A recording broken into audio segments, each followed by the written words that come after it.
मिरजेतील शासकीय रुग्णालयात खून प्रकरणातील आरोपींवर चित्रपट स्टाईलने खुनी हल्ल्याचा प्रयत्न करणाऱ्या 5 जणांना गांधी चौकी पोलिसांनी अटक केली होती। यावेळी गुन्ह्यात वापरलेली 4 कोयते आणि 2 दुचाकी महात्मा गांधी पोलिसांनी जप्त केल्या आहेत। या 5 संशयितांना न्यायालयापुढे उभे केले असता 2 दिवसांची पोलीस कोठडी मिळाली आहे।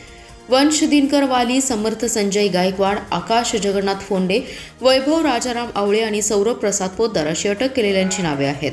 मिरजेतील निखिल कलगुडगी खून प्रकरणातील आरोपी चेतन कलगुडगी आणि सलीम पठाण यांना वैद्यकीय तपासणीसाठी मिरज शासकीय रुग्णालयात पोलीस घेऊन गेले होते। यावेळी संशयित वंश वाली हा शासकीय रुग्णालयातील बाह्यरुग्ण विभाग परिसरात संशयातरित्या फिरताना दिसला। त्याच्यावर संशय आल्याने त्याला ताब्यात घेतले असता त्याच्याजवळ एक रिव्हॉल्वर आणि कोयता मिळाला। यावेळी त्याला बेदम चोप देत ताब्यात घेण्यात आलं। त्याच्याकडून 50,000 रुपये किमतीचा पिस्तूल आणि कोयता ताब्यात घेतला।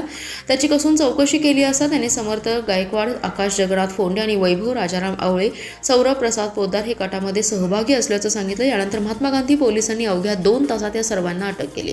यानंतर 5 जणांकडे कसून चौकशी केली असता त्यांनी गुन्ह्यात वापरलेले गावठी पिस्तूल, 3 जिवंत काडतुसे, मोबाईल, 4 कोयते, कुकरी आणि 2 दुचाकी जप्त केल्या आहेत।